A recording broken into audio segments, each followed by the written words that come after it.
I come from Exeter, and I was walking along the river there, and I met an interesting woman. The seagulls cloud around her as she tosses the day-old bread. They swoop and dance and flutter, ringbills, gray and white-breasted, clustered around open water at the shore of the Arctic expanse of the seldom frozen Swampscott. She tells me they know her well, crowd up when she appears. Friends with lively welcomes after her bakery days. She once had a dog companion. Now winged ones keep her company. I tell her I will bring bread the next time I come to the waters. Somebody asked me why Somebody asked me why most weekends I drive up north from Exeter. And so I had to think about that, and I came up with this. Why do I spend my weekends in the Whites? I find some consolation in their heights.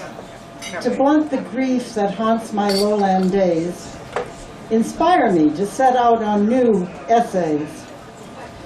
Those alabaster presidential peaks outshine a million cities' neon gleams. Shikara's guardian ridge and craggy brow look down benevolently on our town. Not far from here I loved and was well loved, and in these parts my ancestors once throve. Since childhood I have trekked these beckoning hills. Something there is that calls me to them still. When I no longer reach the summit views, walks on these valley trails will also do.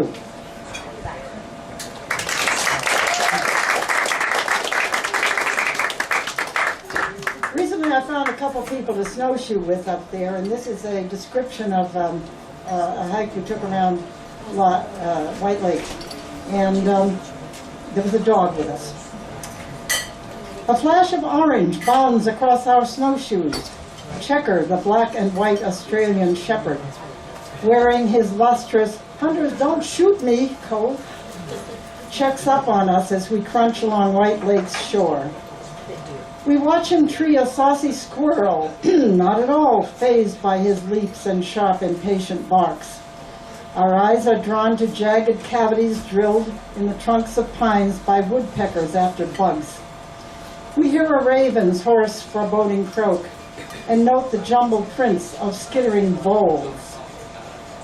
Here where the track accesses the shore, we take a shortcut over the lake. Checker says, "Hey," to an angler who's driven his truck and fish shack onto the ice, but reports no dice for a catch. Halfway around, we reach the beaches. Our poles break free of entangling brush whose name we can't recall. We learn the dog has a checkered past. Rejected by his siblings, he was the outcast, the runt about to be dispatched. But love has prevailed.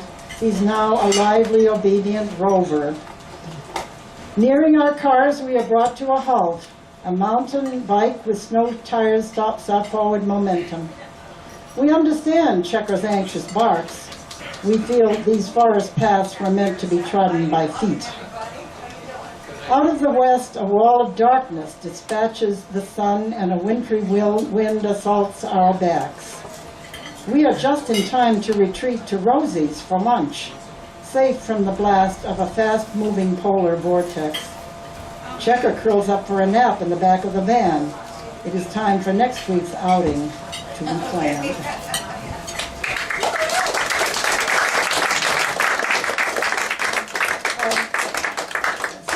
Go back a ways, 20 years or more, and this one's about my. It's something a winter poem about my childhood. When the northeast wind drops a snowy sail and drapes it over our backyard, and the halos of angel choristers glow all over the ebony bowl of heaven, I pull on my woolly snow pants and plant my boots in my father's tracks to help shovel out our garage. Right behind. Above a furry muffler and below a knitted cap, My cheeks are slapped, red as my Yorkshire cousins, who once dug paths to the barn. With a small spade, I cut cakes as square as ice cubes and fling them onto ramparts over my head. My father and I sing Jingle Bells. And another childhood memory, I lived on a hill called Pine Hill, and this is up and down Pine Hill. Face down on the flexible flyer, runners tuning up, a conveyor belt of tire-treaded snow trembling into motion, under watery eyes slitted by wind that singed my chin and nose. At the curb, I slid under unresisting air and thumped breathless into the drifts of a neighbor's sunken garden. In spring, we wound on roller skates, turning butterfly keys till clamps tightened on shoe soles tenaciously as bulldogs. Then, head down and arms swinging, we herringboned up the sidewalk and shoosed down, knees bent, locomotive wheels clacking, hedges blurring past, decelerating at last to a leisurely standstill. Summers we stood on bicycle pedals, weaving drunkenly uphill. Fall was leaves whispering underfoot as school bags slung over shoulders. We slugged through dank fungal fragrance, while peach and violet sunsets silhouetted the limbs of maples and lindens. I still love scrambling and panting up precipitous trails or jogging on snowshoes down. Sarah, she's supposed to tell me when to cook. Some years ago, I went for the first time to ski up at Craftsbury Center in Vermont, and as I was skiing up Little Hosmer Lake, a group of deer came bounding across in front of me. Deer crossing the ice. Wood nymphs frisking on the frozen lake.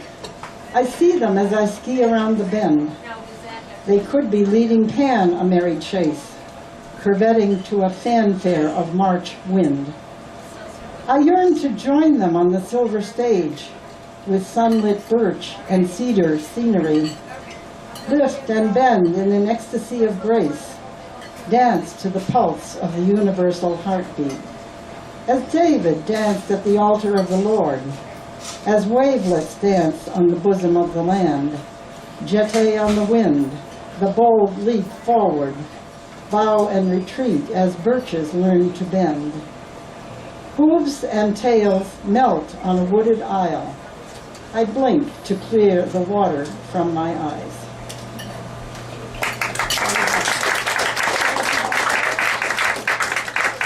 So here's something about my family.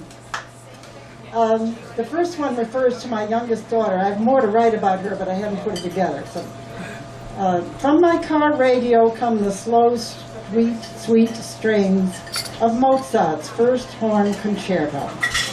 And I am suddenly transported into that Victorian room where we made music, seated on the piano stool, hands on the black and white keys, my girl standing beside me, easing the smooth tones out of her French horn.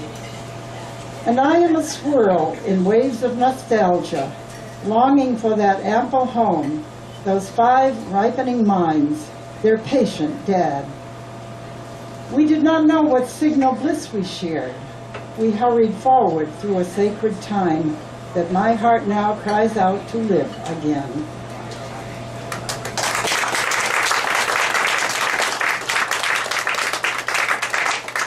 Our Sarah, there she is. On the night you were born, the snow had fallen all day, drifting, walling us into our house on the hill. And since we knew that you were on your way, we waited and prayed for the plow, which did not come. As dark approached, we thought to ride the toboggan, to meet with a cab on the road at the foot of the heights. Of course, the plow did finally come in time. But that is how I think of your arrival. A flight straight into our hearts over whispering white. And that is why I think you were the child to try a skateboard, parachute out of a plane, ride on your Yamaha into the White Mountains, run your half marathons, and keep up with your fast-pedaling husband on mountain bikes and 100-mile road races, and why you still keep moving, living life on the fly.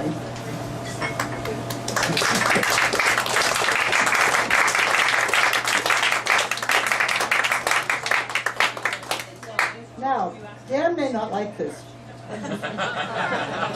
We want to hear it. Our Dan.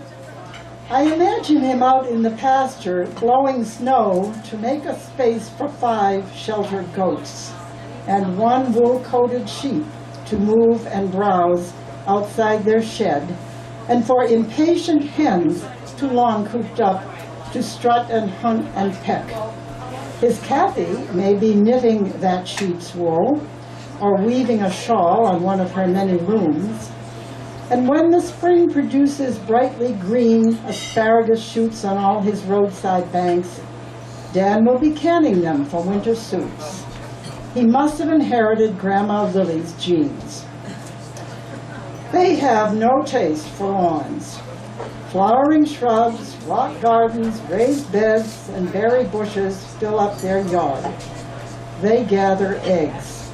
Sometimes an aging rooster transforms into a stew. This distinguished Cisco software engineer has retired early to learn to play guitar and sing his songs at friendly open mics. When he was young, Dan had an attic room in our 3-story, part Victorian home. And in the space next to his bedroom, he hosted cages and cages of guinea pigs, gerbils, and hamsters. True to his Tappan family Yorkshire heritage as shepherds and farmers, good stewards of the planet. I'm probably holding you to that.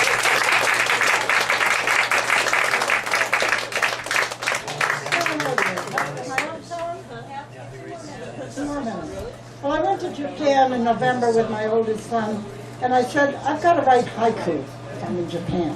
17 syllables, no rhymes, 3 lines. So I'll read a few of those. She can tell me when my time's up.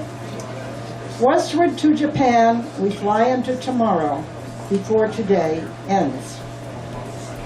And on the plane I saw a petite and sad-eyed, when gifted with a toy car, she glows with wonder. A Japanese thing.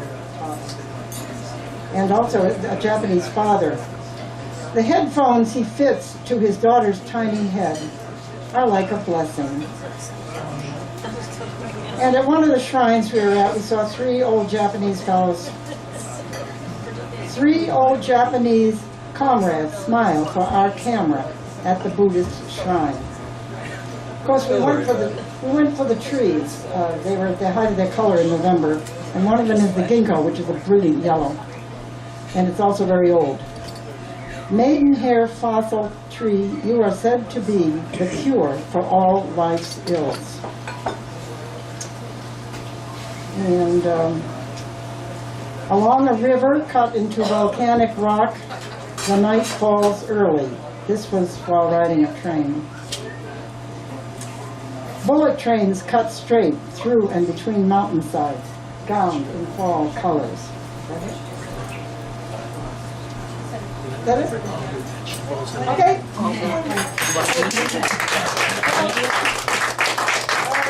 All right, one last one. From the Zushi train, we see a glimpse of Fuji, clear but far away.